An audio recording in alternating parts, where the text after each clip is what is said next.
Hello and welcome back. Today is Saturday, November 30th, 2024, and we are reading chapter 24 of Lirael by Garth Nix today. It is a beautiful, sunny, but biting cold day here in Ohio, and we went to the Christmas tree farm this morning and got our Christmas tree.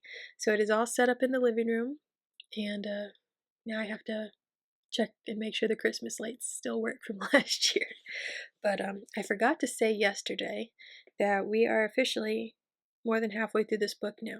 So, just so you know, we're still in part 2, but we're more than halfway now. So, um, that's all. I hope you've had a good day. Let's start reading.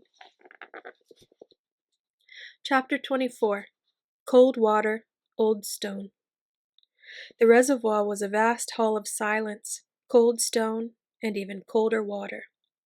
The great stone stood in the darkness at its center, invisible from the landing where the palace stairs met the water.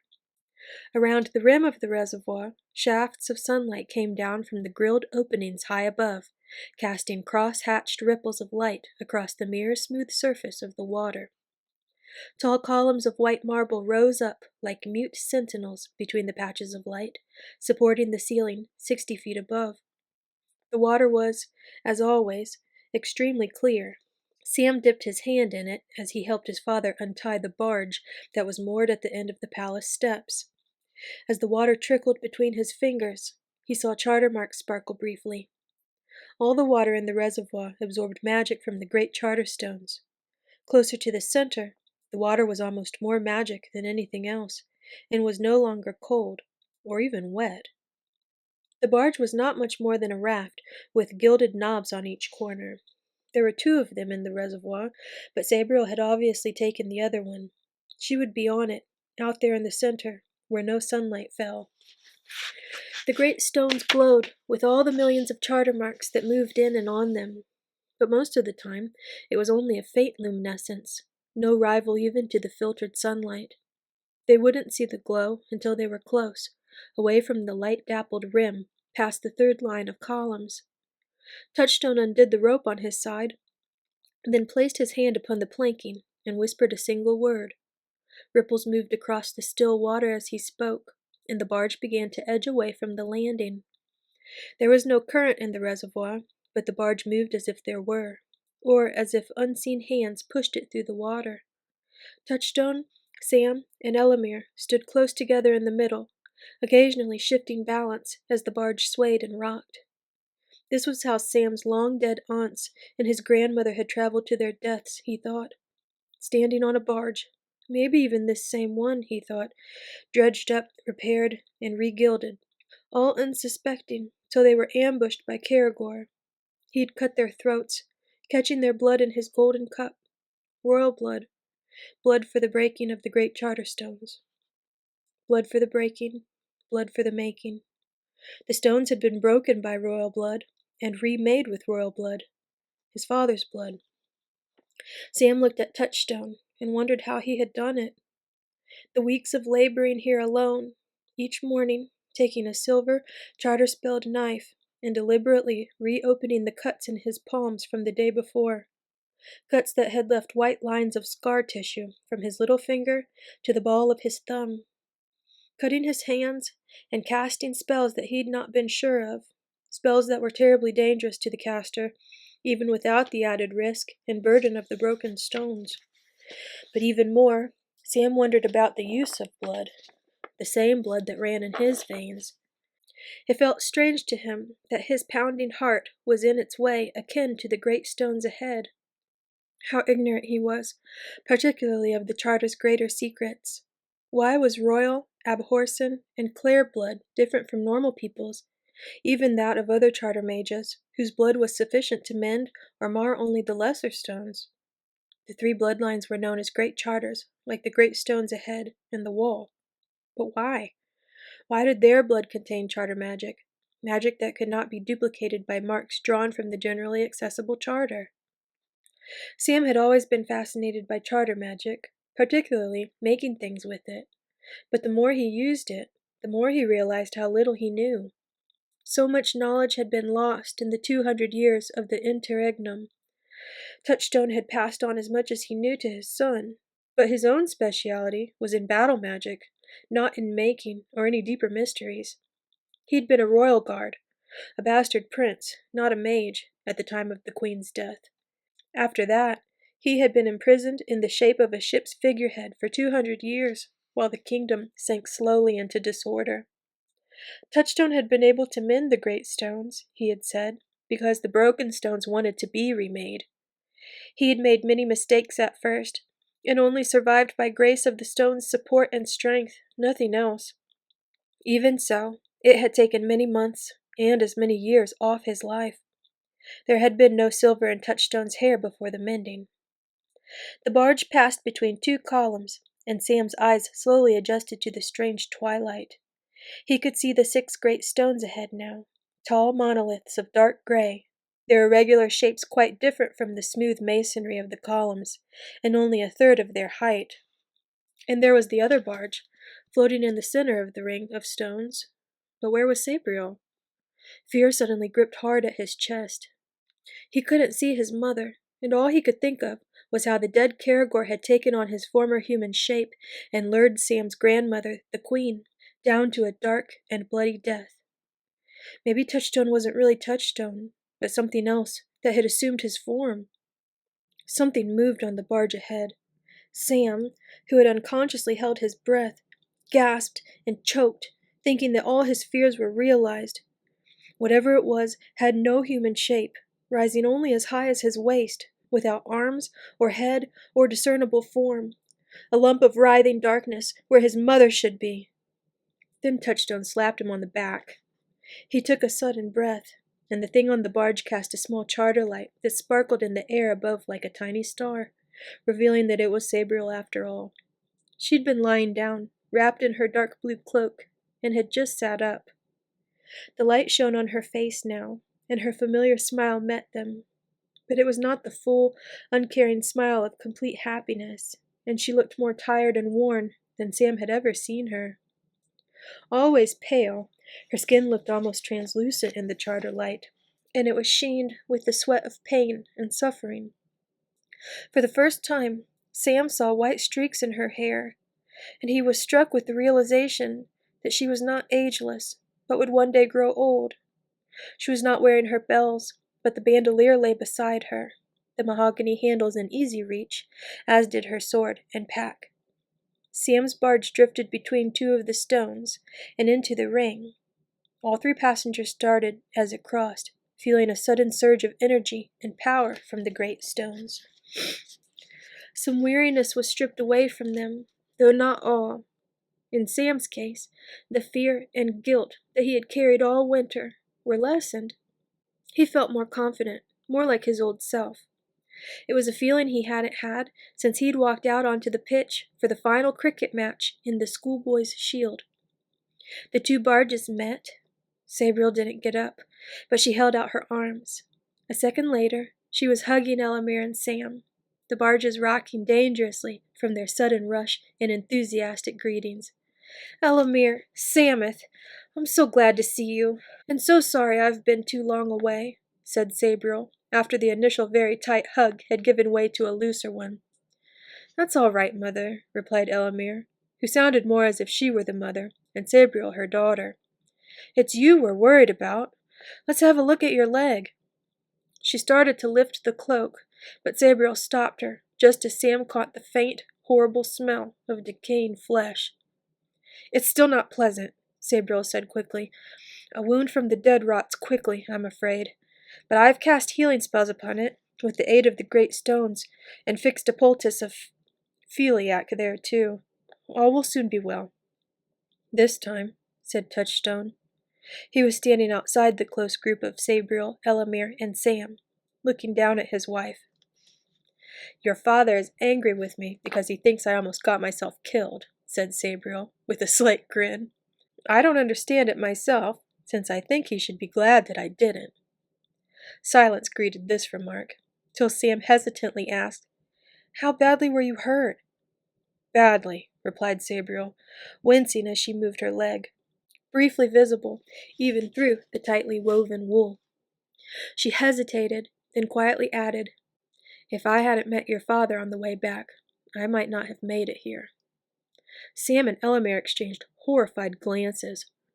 All their lives they'd heard stories of Sabriel's battles and hard-won victories. She'd been wounded before, but they'd never heard her admit that she might have been killed, and had never really considered the possibility themselves. She was the Abhorsen, who entered death only of her own accord. "But I did make it, and I am going to be absolutely fine," Sabriel said firmly, "so there's no need for anyone to fuss." "Meaning me, I suppose," said Touchstone. He sat down with a sigh, then stood up irritably to rearrange his swords and bathrobe before sitting again. "The reason I am fussing," he said, "is that I'm concerned that all this winter someone, or something, has been deliberately and cleverly arranging situations to put you most at risk. Look at the places you've been called to, and how there are always more dead than were reported, and more dangerous creatures." "Touchstone!" interrupted Sabriel, reaching out to take his hand. "Calm down. I agree. You know I agree." "Humph," grumbled Touchstone, but he did not say any more. "It's true," replied Sabriel, looking squarely at Sam and Elamir. "There is a clear pattern, and not just in the dead that have been raised solely to ambush me.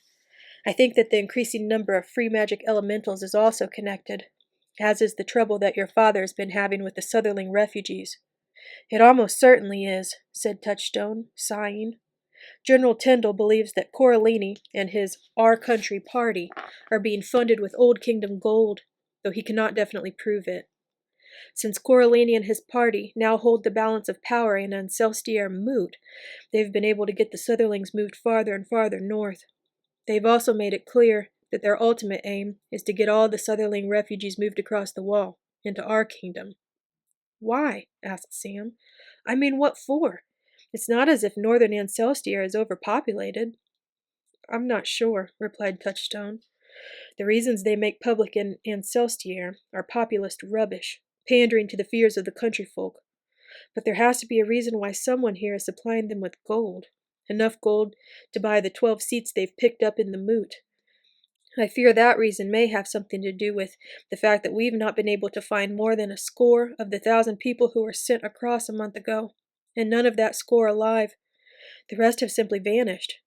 "How could that many people disappear? Surely they would leave some trace," interrupted Elamir. "Perhaps I should go—" "No," Touchstone smiled, amused by his daughter's obvious belief that she could do a better job than he could when it came to looking for something. The smile faded as he went on. "This is not as simple as it appears, Elamir. Sorcery is involved. Your mother thinks that we will find them when we least want to, and that they will not be living when we do." "This is the heart of the matter," said Sabriel gravely.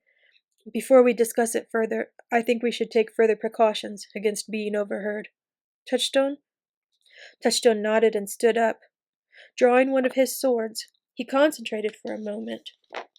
The charter marks on his sword began to glow and move till the whole blade was wreathed in golden light. Touchstone flicked the sword up, and the charter marks leapt across to the nearest great stone, splashing on it like liquid fire. For a moment, nothing happened. Then other marks caught the light, and the golden flames spread to cover the whole stone, roaring up like a crown-caught wildfire. More marks leapt to the next stone, till it kindled too, and then to the next, until all 6 great stones were ablaze, and streams of bright charter marks flew up and across to weave a tracery of light like a dome above the 2 barges. Looking over the side, the golden fire had spread underwater too, forming a crazy maze of marks that covered the reservoir floor. The 4 were now completely enclosed by a magical barrier, one that relied upon the power of the great stones. He wanted to ask how it was cast, and inquire about the nature of the spell, but his mother was already speaking. "We can now talk without fear of being overheard, by natural ears or other means," said Sabriel. She took Sam's hand and Elamir's, holding them tight, so they felt the calluses on her fingers and palms, the result of so many years of wielding sword and bells. "Your father and I are certain that the Sutherlings were brought across the wall, to be killed, slain by a necromancer who's used the body to house dead spirits who owe him allegiance. Only free magic sorcery can explain how the bodies and all other traces have disappeared, unseen by our patrols or the Claire's sight. But I thought the Claire could see everything, said Elamir. I mean, they often get the time wrong, but they still see, don't they? Over the past 4 or 5 years, the Claire have become aware that their sight is clouded, and possibly has always been clouded, in the region around the eastern shores of the Red Lake and Mount Ebed, said Touchstone grimly. A large area, which not coincidentally is also where our royal writ does not hold true. There is some power there that opposes both the Claire and our authority, blocking their sight and breaking the charter stones I've set there. Well, shouldn't we call out the trained bands and take them and the guards and go down there and sort it out once and for all? Protested Elamir, in the same tone that Sam imagined she'd used when she led the Wyverley College hockey team back in Ancelstier. We don't know where or what it is, said Sabriel. Every time we undertake to really search the area for the source of the trouble, something happens somewhere else. We did think we might have found the root of it 5 years ago, at the Battle of Robles-town. The necromancer woman, interrupted Sam, who remembered the story well. He'd thought a lot about necromancers over the past months. The one with the bronze mask. Yes, Clora of the mask, replied Sabriel, staring out at the golden barrier, obviously recalling unpleasant memories. She was very old and powerful, so I presumed she was the architect of our difficulties there. But now I'm not sure. It is clear someone else is still working to befuddle the Claire and incite trouble across the kingdom.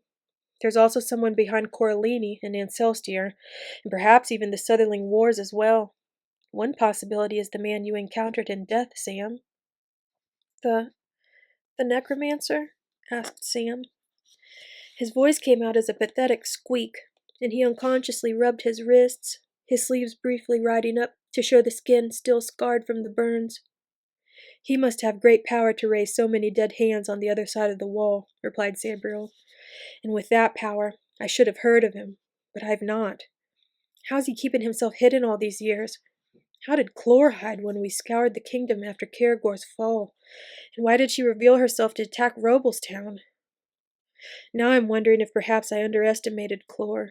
She may even have evaded me at last. I made her walk beyond the 6th gate, but I was sorely tired, and I did not follow her all the way to the 9th. I should have. There was something strange about her, something more than the usual taint of free magic or necromancy. She paused, and her eyes stared out at nothing, unfocused. Then she blinked and continued. Clore was old enough for other abhorsons to have encountered her in the past, and I suspect that this other necromancer is also ancient, but I have found no record of either at the house. Too much knowledge was destroyed when the palace burnt, and more's been lost besides, simply by the march of time. And the Claire, while they keep everything in the great library of theirs, rarely find anything useful in it. Their minds are too much bent up upon the future. I should like to look there myself, but that is a task that would take months, if not years. I think Clore and this other necromancer were in league, and maybe still, if Clore has survived. But who leads and who follows is unclear. I also fear that we will find they are not alone. But whoever or whatever moves against us, we must make sure their plans come to naught. The light seemed to darken as Sabriel spoke, and the water rippled, as if an unwanted breeze had somehow passed the protection of the golden light around the stones. What plans? Asked Elamir. What are they, whatever, going to do? Sabriel looked at Touchstone, and a brief flash of uncertainty passed between them before she continued. We think that they plan to bring all 200,000 Sutherling refugees into the Old Kingdom and kill them, whispered Sabriel, as if they might be overheard after all. 200,000 deaths in a single poisoned minute to make an avenue out of death for every spirit that has lingered there from the first precinct to the very precipice of the 9th gate. To summon a host of the dead greater than any that has ever walked in life, a host that we could not possibly defeat, even if all the abhorsons who have ever lived were somehow to stand against them. Oof, that is the end of chapter 24. That's scary. Okay, I hope you enjoyed that reading. wasn't too enjoyable, I should say. But anyways, I will post the next chapter tomorrow at 8 p.m. Eastern Standard Time. I need to stretch. Well, I hope you have a great rest of your day. I already ate something good, so now I think I'm gonna go have something sweet. And I will see you tomorrow evening. So until then, take care, and as always, may your magic manifest. Bye.